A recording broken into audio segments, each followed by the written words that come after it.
jangan dalam keadaan duduk. Wa annaka la tamuddu rijlaka ila jihatin fiha al-Qur'an ta'ziman lil-Qur'an. Dan juga janganlah kita menonjolkan kaki kita yang di hadapan kita itu ada Al-Qur'an. Wa yahrum 'alayka wad'uhu 'ala al-ard duna ma yarfa'uhu 'an mustawa al-ard. Dan haram bagi kita meletakkan Al-Quran di atas tanah kecuali kita mengangkatnya dengan sesuatu benda yang lain. ولا يجوز لك أن تضع شيء فوق القرآن لا جوال ولا كشماتة ولا كتاب آخر. Dan tidak boleh kita meletakkan di atas Al-Quran sesuatu yang lain seperti kitab atau kacamata atau benda yang lainnya di atas Al-Quran. ليس من الأدب مع القرآن أن يكون القرآن مفتوحا بين يديك وأنت تتكلم في جوال أو تلتهي عنه وتكلم من بجانبك. فإن أردت الكلام فأغلق المصحف ولا تجعل المصحف مفتوحا أمامك وأنت منشغل بكلام غير والله سبحانه وتعالى يكلمك في القرآن. إذ من أراد أن يكلمه الله فليقرأ القرآن فإن الله يكلمك في القرآن. Dan ketika kita membuka Al-Quran, janganlah kita sibuk dengan berbicara kepada teman yang di samping atau mengangkat telepon atau HP-nya. Kalau kita ingin bicara dengan teman kita di samping atau menjawab telepon, tutup Al-Qurannya. Jangan dibiarkan terbuka. Karena ketika kita membuka Al-Quran, kita sekarang sedang berhadapan dengan Allah. Kita sedang berbicara dengan Allah. Dengan membuka Al-Quran, Allah sedang berbicara kepada kita. Maka tidak pantas kalau kita sedang berbicara dengan Allah, kita alihkan dengan pembicaraan yang lain. ولا تتكلم عند تلاوة القرآن. إذا كان القرآن يتلى فلا ينبغي الكلام، إذ أن المتكلم مع قراءة القرآن معرض عن كلام الله وعن خطاب الله سبحانه وتعالى. Dan janganlah kita berbicara ketika ada salah satu di antara kita sedang membaca Al-Quran. Kalau ada yang membaca Al-Quran, semuanya diam. Karena kalau kita bicara, sedangkan ada di antara kita yang membaca Al-Quran, ini seperti kita berpaling daripada pembicaraan Allah Subhanahu wa Ta'ala. فمن تكلم والقرآن يتلى يناديه ملك اسكت يا عدو الله. Bahkan apabila kita bicara, sedangkan ada yang membaca Al-Quran, maka malaikat mengatakan, diamlah kamu wahai musuh Allah. قد ابتلينا في هذا الزمن في أول البرامج بقراءة القرآن والقرآن يتلى والناس يتكلم كل واحد معهم بجانبه أو بجواله، وأخبث من هذا أن يشرب الدنبال في حضرة تلاوة القرآن، فذاك لا يكون تعظيما للقرآن بل يتعرض بذلك إلى سخط الرحمن سبحانه وتعالى. Bahkan yang paling jelek pada zaman ini, sebagaimana kita lihat ketika dimulai sebuah majelis dengan pembacaan ayat-ayat suci Al-Quran, ada yang sibuk dengan bicara teman di sampingnya, ada yang sibuk dengan HP-nya. Bahkan yang paling jelek lagi, kata beliau, orang lagi membaca Quran, dia di belakang sedang merokok. Maka kita takutkan ini semua akan menjadi sebab Allah murka terhadap kita semua. Man arada an yu'azzam fi dunya wal akhirah falyu'azzim ma 'azzama Allah subhanahu wa ta'ala. Maka barang siapa yang ingin diagungkan dunia, maka agungkanlah apa yang telah Allah agungkan di dunia ini. ليس في قلبه تعظيم للقرآن ولا تعظيم لمن أنزل عليه القرآن ولا تعظيم لأهل بيت من أنزل عليه القرآن وأصحابه، فذاك لا يستقر الإيمان في قلبه. Maka barang siapa yang tidak mengagungkan Al-Quran dan tidak mengagungkan kepadanya diturunkan Al-Quran, yaitu Nabi Muhammad SAW, dan tidak mengagungkan daripada keluarga atau cucu Nabi Muhammad SAW, maka tidaklah ditakutkan tidak ada ketetapan iman di dalam hatinya. ففي القرآن العظيم يكرم الإنسان بل ويتعدى التكريم لوالديه. Maka dengan Al-Quran terkadang orang yang muliakannya dia akan mendapat kemuliaannya, bahkan bukan dia saja yang mendapatkan kemuliaan tersebut, orang tuanya juga mendapatkan kemuliaan tersebut. قال رسول الله صلى الله عليه وآله وسلم من حفظ القرآن أي وعمل به وأقام عند حدوده وآدابه توج والداه بتاج من نور أضوأ من نور الشمس. هذا إذا كان لوالديه، فما بالك لمن حفظ القرآن فإن له نورا أعظم من ذلك. Disebutkan barang siapa yang menghafal Al-Quran dan mengamalkan dan menjalankan daripada adab-adab Al-Quran, maka nanti di hari kiamat dipasangkan di kepalanya sebuah mahkota yang terbuat daripada cahaya, yang mana mahkota ini akan dipasangkan kepada orang tuanya. Bagaimana dengan orang yang betul-betul menghafal Al-Quran? فإذا قرأ الإنسان القرآن أو أراد حفظ القرآن فليتعلم وليحرص على الأدب مع القرآن في سره وفي جهره، في ظاهره وفي باطنه. فإن بعض الصحابة كان عندما يتلو كلام الله ويحمل المصحف يغشى عليه ويقول هذا كلام ربي، هذا كلام ربي، حتى يغشى عليه من شدة تعظيمه لكلام الله سبحانه وتعالى. Maka sepantasnya bagi kita, bagi yang mempelajari dan menghafal Al-Quran, untuk betul-betul berhati-hati dalam menjaga adabnya bersama Al-Quran, secara zahir ataupun secara batin. Bahkan para sahabat ketika dibacakan di hadapan mereka ayat-ayat Al-Quran sampai pingsan karena takut. Mereka mengatakan ini adalah ucapan atau perkataan Tuhan kami, Tuhan kita yaitu Allah Subhanahu wa taala. Saking takutnya mereka sampai pingsan. ومن الأدب مع القرآن الأدب مع أهل القرآن، ومن الأدب مع العلم الأدب مع أهل العلم. Dan di antara adab terhadap Quran adalah adab kepada orang yang menghafal Al-Quran, dan di antara adab dengan ilmu adalah kita adab terhadap ahli ilmu atau orang ulama. النبي محمد صلى الله عليه وسلم يقول رب تالي القرآن والقرآن يلعنه. Nabi Muhammad SAW berkata, berapa banyak orang yang membaca Al-Quran tapi Quran melaknat dia. لأنه يقرأ في القرآن لا لعنة الله على الكاذبين. Karena di dalam Al-Quran disebutkan Allah melaknat orang yang bohong dan dia berbohong. لا لعنة الله على الظالمين وهو يظلم فقد لعن نفسه من حيث لا يدري. Dan Allah juga melaknat bagi orang-orang yang zalim dan dia zalim tanpa dia sadari, dia telah melaknat diri dia sendiri. هذا كان الأدب مع القرآن يجب على كل مؤمن ومؤمنة، والأدب مع أهل القرآن، والأدب في مجالس أهل العلم، والأدب في مجالس القرآن يتعين على كل مؤمن ومؤمنة، فضلا عن طالب العلم ففيه المطلب يضاعف عليه. إذا كان هذا يتعين على كل مؤمن فإن تعينه على طالب العلم يزيد طلبا له. Maka sepantasnya bagi kita menjaga adab terhadap ilmu dan ahli ilmu dan Quran, dan juga kita menjaga adab terhadap majelis-majelis ilmu. Apa? Tentu kewajiban menjaga adab ini terhadap mukmin dan mukminah. Terlebih-lebih lagi jika ini ditujukan kepada orang yang menuntut ilmu, maka sangatlah perlu diperhatikan untuk bagi penuntut ilmu untuk menjaga adabnya. فإن إساءة الأدب في مجالس العلم وبين يدي أهل العلم مما يورث سوء العاقبة والعياذ بالله. Karena tidak baiknya adab di dalam majelis ilmu dan di hadapan orang ahli ilmu itu ditakutkan akan meninggal dalam su'ul khatimah. والكلام بين الأصحاب في المجالس مما يذهب نور مجلس العلم. Dan berbicara dengan teman ketika majelis itu bisa menghilangkan cahaya majelis tersebut.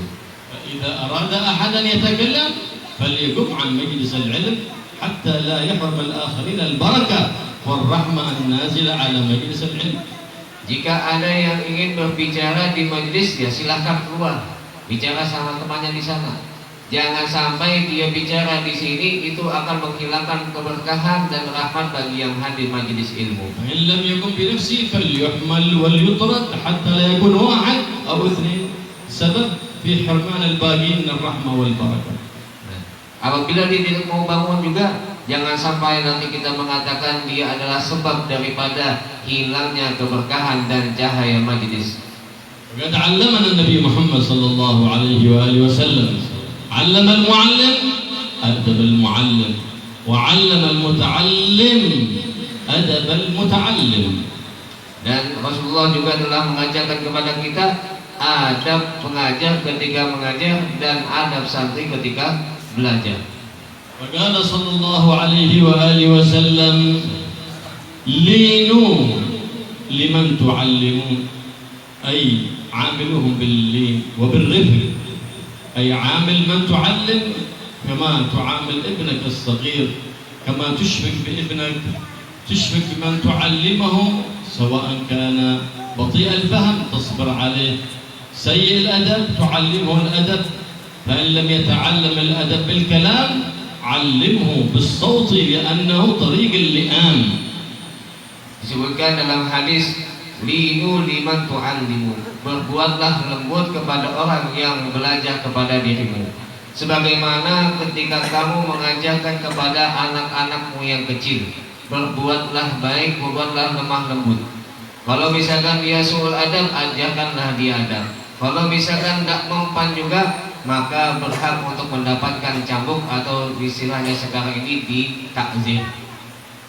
فإن الكريم هو الذي إذا نصح قبل النصيحة بالكلام، أما اللئيم فإنه إذا نصح ربما استهزأ بناصحه، فلهذا ما ينتفع بالكلام فلا ينفع معه إلا الضرب بالصوت لأنه قد عشش الشيطان في رأسه. Maka orang yang mulia itu adalah yang mau nurut dengan bicara saja, dinasihati sudah mau nurut. Sebaliknya orang yang tidak mulia itu kalau misalkan dikasih tahu dia tidak mempan. Kalau sudah tidak mempan, yang paling bagus adalah dengan pukulan, entah dengan rotan atau yang lainnya, karena telah ditutupi hatinya oleh setan. وعلم صلى الله عليه وسلم المتعلم أدب التعلم فقال وتواضعوا لمن تعلمون منهم. Dan Rasulullah juga mengajarkan kepada orang yang belajar ketika belajar, yaitu bersifatlah tawadhu kamu terhadap orang yang mengajarkanmu. كان السلف الصالح يحرصون من أدبهم مع معلميهم في حسن الظن بمعلميهم، حتى الإمام النووي عندما كان يذهب إلى شيخه قال أتصدق بصدقة قبل أن أذهب إلى شيخي بنية أن الله يحجب عني عيب شيخي فلا أسيء الظن به بل أكون على حسن الظن بشيخي. Maka sepantasnya bagi seorang muta'allim atau menuntut ilmu, dia berbaik sangka dengan gurunya. Janganlah sampai ada timbul di hatinya berburuk sangka terhadap gurunya. Sebagaimana Imam Nawawi, beliau bersedekah dengan harapan mudah-mudahan aku tidak timbul di dalam hatiku suudzon kepada guruku, karena saking menjaga adabnya beliau kepada guru beliau. وهكذا فإن الأدب ما يأتي إلا بخير وسوء الأدب لا يأتي إلا بعاقبة غير حسنة. Begitulah orang yang baik adabnya tentu hasilnya akan menjadi sebuah kebaikan, dan sebaliknya suul atau jeleknya adab itu akhirnya adalah sebuah kejelekan. فإن العلم يفتقر إلى الأدب، لهذا كان السلف الصالح قبل أن يعلموا أولادهم وطلبتهم ويحفظوهم القرآن أولا ينشئهم على تربية حسنة وعلى خلق حسن، إذ يقول جد الحسن محمد إن أحسن الحسن الخلق الحسن. Oleh karena itu salafus saleh sebelum mereka mengajarkan ilmu atau hukum-hukum fikih yang lainnya kepada murid-muridnya, mereka mengajarkan kepada murid-muridnya untuk menjaga akhlaknya, untuk mendidik akhlak-akhlak mereka. Sebagaimana yang dikatakan oleh Rasul, sebaik-baiknya kebaikan adalah akhlak yang baik. Allah يكرمنا ويكرمكم بحسن الأدب والأخلاق مع آبائنا وأمهاتنا ومع مشايخنا ومع القرآن ومع من أنزل عليه القرآن ومع سائر المسلمين. Mudah-mudahan Allah mengkaruniai kita untuk mempunyai adab yang baik terhadap kedua orang tua kita, terhadap guru-guru kita, terhadap Nabi kita Muhammad sallallahu alaihi wasallam. العلم وطلب العلم يشرق النور في القلب. Dengan ilmu dan akan menimbulkan cahaya di dalam hatinya. بالقرآن وحفظ القرآن يشرق النور في القلب إذا تقدمته تربية حسنة. Dan dengan Al-Quran dan menghafal Al-Quran juga akan menimbulkan cahaya di hatinya apabila didahului dengan adab. الإمام الشافعي حفظ القرآن وهو ابن 7 سنين. Dan Imam Syafi'i beliau menghafal Al-Quran ketika usianya 7 tahun. وحفظ الموطأ كتاب كبير في الحديث الإمام مالك وهو ابن 10 سنين. Dan وهو مسلم بن خالد الزنجي فقال له يا شافعي إني أرى عليك نورا فلا تطفئه بظلمة المعصية. ketika diizinkan oleh masyayikhnya untuk memberikan sebuah fatwa, maka salah satu guru Imam Syafi'i mengatakan, yaitu Muslim bin Khalid Al-Zinji, wahai Syafi'i, sesungguhnya aku melihat di wajahmu itu sebuah cahaya, maka janganlah kamu hilangkan cahaya tadi dengan kegelapan maksiat. فإن ظلمة المعصية تطفئ نور العلم ونور القرآن في قلب المؤمن. Karena yang namanya maksiat ini akan menghilangkan cahaya ilmu dan cahaya Al-Quran. والطاعة والعبادة والأدب والخلق الحسن يزيد بذلك النور ويزيد الإيمان في قلب الإنسان.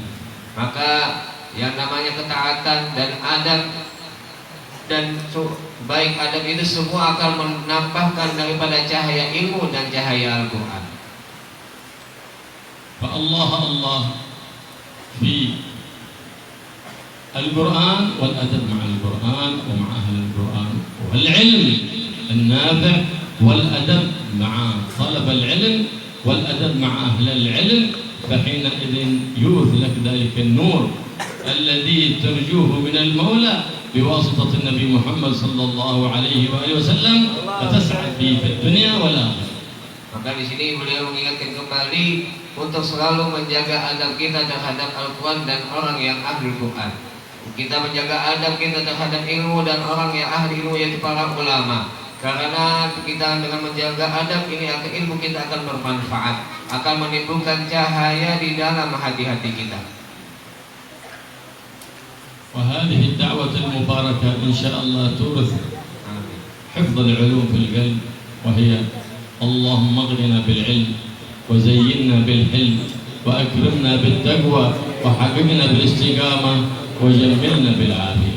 Dan di sini ada doa yang mustajab, kata beliau, bisa dibaca nanti, yaitu untuk menjaga daripada ilmu.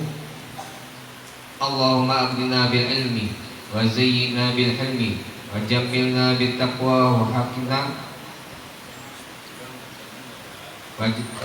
bit taqwa wa jammilna bil afiyah.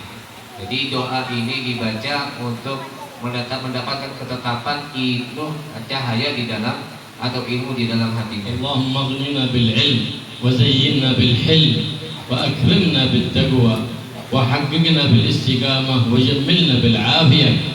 وهذه الصلاة على النبي محمد صلى الله عليه وسلم المذهبة للنسيان من جاء بها 3 مرات قبل حفظه وقبل درسه وفي كل يوم صباحا 3 ومساء 3 تذهب عنه النسيان ببركة خير إنسان محمد صلى الله عليه وآله وسلم، وهي اللهم صل على مولانا محمد النور المذهب للنسيان بنوره وعلى آله وصحبه وسلم. Dan di sini ada salawat yang untuk menghilangkan penyakit lupa. Mudah-mudahan dengan berkat daripada diturunkannya Al-Quran di sini, yaitu Nabi kita Muhammad SAW, bisa akan menghilangkan di dalam diri kita sifat lupa, yaitu sifat salawatnya Allahumma sholli wa sallim ala maulana, Allahumma sholli ala Muhammadin, Allahumma sholli ala Muhammadin an-nur al-mudhib.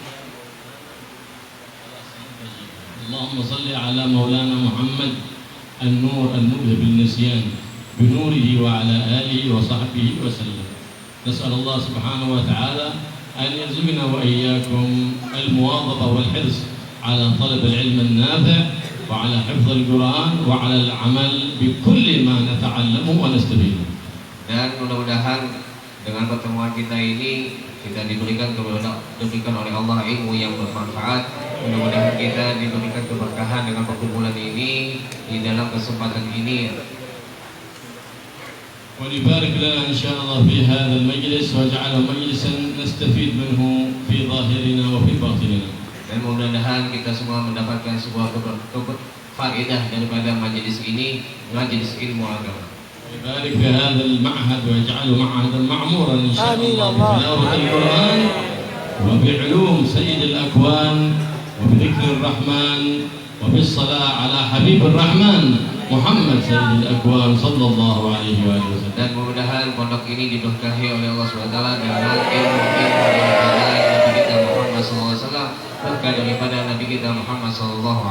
ويطرح البركة إن شاء الله في الطلبة والطالبات والمعلمين والمعلمات ويسلك بهم طريق السلف الصالح الذين سلكوا طريق الصالحات. Dan mudah-mudahan Allah memberikan keberkahan kepada santri dan santriwati, para pengajar yang laki ataupun yang putri, dan Allah mudah-mudahan juga kita diberikan jalan daripada jalan-jalan salaf kita terdahulu.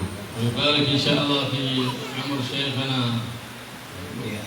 حج أسموننا في طول عمر في صحة وعافية.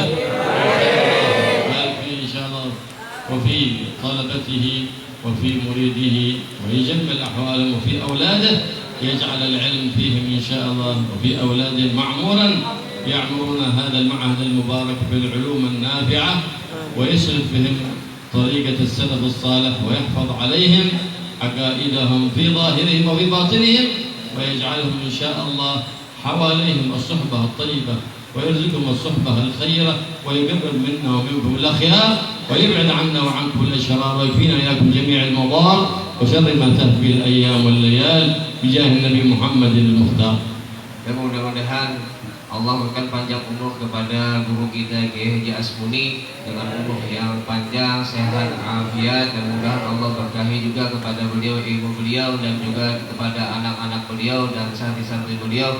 Dan mudah-mudahan pondok ini juga dimakmurkan dengan ilmu agama dan kampung sekitarnya semuanya baik. Dan kalau misalkan ada yang jelek, mudah-mudahan dijauhkan dari pondok ini. ويشرح صدورنا بالقرآن ويجعل القرآن ربيع قلوبنا ونور أبصارنا وذهاب همومنا وغمومنا. Mudah-mudahan Allah menjadikan Quran ini sebagai sesuatu yang menghilangkan daripada kesupukan kita, yang menerangkan hati kita dan menghilangkan daripada segala kegundahan. اللهم يا من وفقها الخير الخير وعنا وفقنا الخير وعنا عليه. اللهم إنا نبات نعمتك فلا تجعلنا حصاد نعمتك. اللهم اصلح عبادنا في الأمور كلها وأجرنا من خزي الدنيا وعذاب الآخرة يا مالك الدنيا والآخرة. اللهم استر عوراتنا، اللهم آمن روعاتنا، اللهم علمنا ما جهلنا، اللهم وفقنا للعمل بما علمنا، اللهم ارزقنا الإخلاص فيما علمنا وفيما عملنا يا رب العالمين. واشرح بالقرآن العظيم صدورنا وارمل به قلوبنا واطلق به ألسنتنا وأنتنا اللغة على النحو الذي يرضيك عنا برحمتك يا أرحم الراحمين يا أرحم الراحمين يا أرحم الراحمين. اغرنا بالعلم وزينا بالحلم، اكرمنا بالتقوى حقنا بالاستقامة وجملنا بالعافية يا رحيم يا رحمن يا حي يا قيوم يا ذا الجلال والإكرام. اللهم بجاه القرآن وبجاه من أنزل عليه القرآن سيدنا محمد سيد ولد عدنان أن ترمل قلوبنا بالقرآن وأن تفرج كروبنا بالقرآن وأن ترزقنا حلاوة في تلاوة القرآن وبجاه القرآن أن توفقنا للعمل بما في القرآن يا رحيم يا رحمن يا حي يا قيوم يا ذا الجلال والإكرام نسألك بكل اسم هو لك سميت به نفسك أو علمته أحدا من خلقك أو استأثرت به في علم الغيب عندك أن تجعل القرآن العظيم ربيع قلوبنا وذهاب همومنا وغمومنا برحمتك يا أرحم الراحمين يا أرحم الراحمين يا أرحم الراحمين. وصلى الله على سيدنا محمد النبي الأمي وآله وصحبه وسلم والحمد لله رب العالمين بسر الفاتحة.